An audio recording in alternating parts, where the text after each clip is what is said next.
Any muscle ఎక్కడైతే bone and muscle attached ఉంటుందో, మనకు టెక్నికల్గా చూస్తే ఇది మజిల్ అండి, ఇది బోన్. ఈ మజిల్ బోన్కు అటాచ్మెంట్ ఏదైతే సపోజ్ ఇంజురీ అవుతుందో, ఈ బోన్కి అటాచ్ ఉన్న మజిల్ పొరలు లేస్తాయి, దాన్ని మనం స్ట్రెయిన్ అంటాము. ఆర్ కంప్లీట్ టియర్ అవుతుంది, దాన్ని రప్చర్ అంటాము.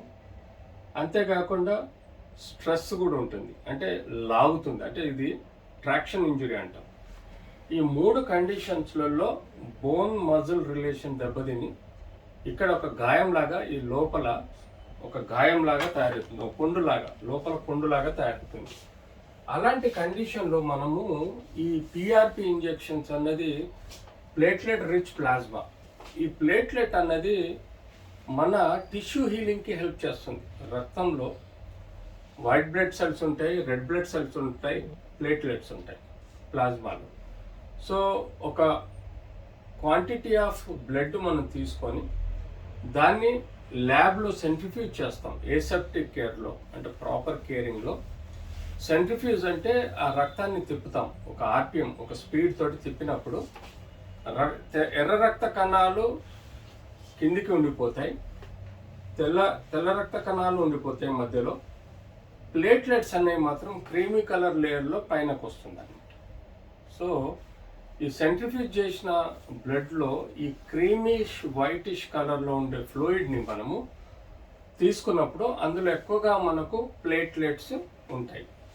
ఈ ప్లేట్లెట్స్ వూండ్ హీలింగ్కి, అంటే ఎప్పుడైతే పుండైనా గాయమైనా దాని హీలింగ్కి హెల్ప్ చేస్తుంది. సో ఆ ప్రక్రియను మనం తీసుకొని ఇక్కడ ఎప్పుడైతే రొటేటర్ మజిల్స్ అంటే షోల్డర్లో ఉంటాయి, కాఫ్ మజిల్స్ అంటే మన మోకాలు కింది భాగంలో కాల్లో ఉంటాయి. సో ఈ కాఫ్ మజిల్స్ అనేది చాలా ఇంపార్టెంట్. మనకు ఒక గుండె ఇక్కడ ఉంటే 2 గుండెలు 2 కాళ్ళకు ఉన్నట్టుగా కాఫ్ మజిల్స్ పనిచేస్తాయి. ఎప్పుడైతే కాఫ్ మజిల్స్ పంప్ చేస్తాయో కింద నుంచి రక్తాన్ని మొత్తం పైకి గుండెకు చేర్చేది ఈ 2 కాఫ్ మజిల్స్. అందుకనే మనం అవి 2 గుండెలుగా భావించడం జరుగుతుంది. సో ఎప్పుడైతే ఈ మజిల్స్ మనకు ఈ అటాచ్మెంట్ ఉన్న కాఫ్ మజిల్స్ అటాచ్మెంట్ ఉన్న ఈ కాఫ్ మజిల్స్లో మనకు ఇక్కడ ఈ స్పాట్స్లలో ఎక్కువగా మనకు ఇంజురీ అయ్యే ఆస్కారం ఉంటుంది. అంటే అది స్ట్రెయిన్ వల్ల, స్పోర్ట్స్ ఇంజురీ వల్ల కానీ, లేకపోతే మెట్లెక్కి దిగేటప్పుడు ఇంజురీస్ అవ్వటం వల్ల కానీ, లేచి తిరిగినప్పుడు అలా రొటేషన్లో ఇంజురీ అవ్వటం వల్ల కానీ ఇక్కడ లోపల కండరాలు ఎముక దగ్గర పుండ్లు అయ్యే ఆస్కారం ఉంటుంది. సో ఇలాంటి స్ట్రెచ్ వలన జరిగే కాంప్లికేషన్స్కి, అది షోల్డర్లోనే అనుకోండి, ఎల్బోలోనే అనుకోండి. ఎల్బోలో టెన్నిస్ ఎల్బో అంటాం, అంటే ఈ మజిల్ చెయ్యాడిచ్చే ఈ మజిల్ ఇక్కడ అటాచ్ ఉంటుంది. ఇక్కడ కూడా మనకు పొర లేచిపోతుంది ఎముక నుంచి, ఇక్కడ కూడా రొటేటర్ కఫ్లో పొర లేచిపోతుంది. అలాగే మోకాలు కింది భాగంలో కాఫ్ ఏరియాలో కూడా పొరలు లేచిపోతాయి. ఇలా చాలా చోట్లలో మనకు ఈ కండరం వచ్చి ఎముకకు అటాచ్మెంట్ ఉన్న చోటల్లో మనకు ఈ రప్చరు, ట్రాక్షను, స్ట్రెస్, స్ట్రెయిన్, ఈ 4 రకాల ఇంజురీస్ అవటం వల్ల మనకు పుండ్లు అవుతాయి. లోపల ఇంటర్నల్గా ఒక గాయం ఏర్పడుతుంది, అది బయటికి కనబడుతుంది, కానీ సివియర్ పెయిన్ వస్తుంది, రెడ్నెస్ ఉంటుంది, స్వెల్లింగ్ ఉంటుంది, నడవలేని పరిస్థితిలో ఉంటుంది.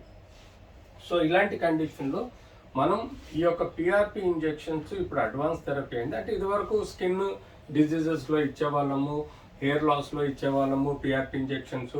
అట్లాగే కొన్ని సర్టెన్ ఈ టిష్యూ మాడిఫికేషన్లో కూడా మనం ఇంజెక్షన్స్ ఇచ్చేవాళ్ళం. కానీ ఇప్పుడు అడ్వాన్స్డ్గా మోకాలో ఇంజెక్షన్, పిఆర్పి ఇంజెక్షన్స్ ఇస్తున్నాం. అలాగే ఈ యొక్క రొటేటర్ కఫ్ ఇంజురీలో కానీ, లేకపోతే క్యాల్కేనియల్ ఇంజురీలో కానీ, ఇతరత్ర టెన్నిస్ ఎల్బోలో కానీ మనం ఇస్తాం. తద్వారా లోకల్గా కొత్త కణాలను ఉద్భవించి వాటిలోని టిష్యూ జనరేషన్ అయ్యి ఆ గాయాన్ని మాన్పించే ప్రక్రియనే ఈ యొక్క పిఆర్పి ఇంజెక్షన్ ద్వారా మనం చేస్తాము.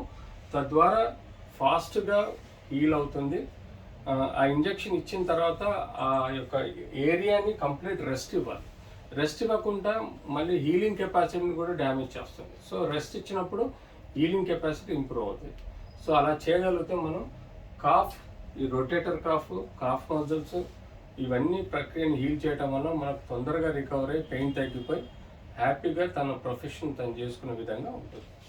ఓకే ఓకే, కాఫ్ మజిల్స్కి పిఆర్పి ఇంజెక్షన్స్ ఇవ్వచ్చా ఇవ్వద్దా అనేది చాలా క్లియర్గా ఎక్స్ప్లెయిన్ చేశారు. Thank you so much. And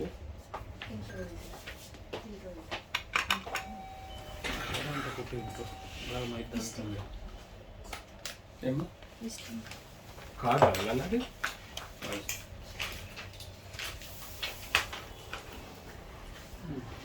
doctor Vijayabhaskar, senior orthopaedic surgeon అని సార్.